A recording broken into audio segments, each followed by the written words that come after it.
вакилони маҷлиси намояндагони кишвар аз барномаи ҷонибдорӣ намуданд, ки бар асоси он Тоҷикистон ният дорад соли оянда аз хориҷа бештар аз $300 миллион қарз гирад.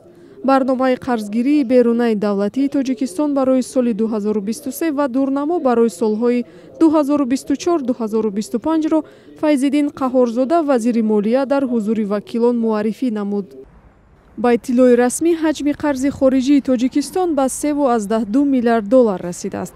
ҳарчанд вазири молия қарзи хориҷро барои кишвар хатарзон намедонад, вале нигарониҳо аз паёмадҳои он садо медиҳанд. мо ин чиз аз сар гузарондем таҷрибара. масалан мо барои пардохти қарз ба Чин чанд кони тиллоро додем ба онҳо. масалан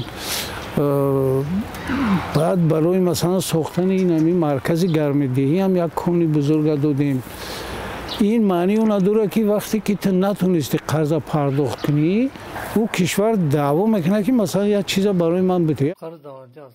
абдуманон шералиев таҳлилгари иқтисодӣ бар ин назар аст, ки низоми иқтисодии ҷаҳон чунон сохта шудааст, ки тақрибан имкон надорад давлат қарз нагирад, вале масъала дар чӣ гуна масраф кардани қарз аст. дар кишварҳое ки фасод вуҷуд надорад, қарзи давлатӣ ба хотири рушди иқтисод ва барои таъмини рушди иқтисод гирифта мешавад ва ба ҳамонҷо масраф мешавад. аммо дар кишварҳои фасодзада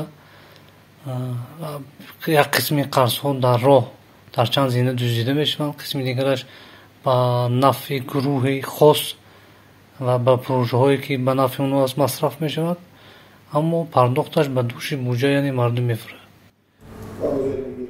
вазорати молия мегӯяд дар ним соли 2022 тавонистанд $44.9 миллион қарзи хориҷиро камтар кунад.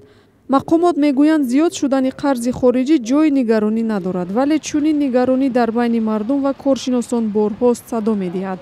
дар мавриди қарзи азим аз Чин расонаҳои ҷаҳонӣ намунаи Шри-Ланкаро пеш меоранд, ки дар ивази қарзҳо корхонаву бандарҳояшонро дар ихтиёри Пекин гузоштанд.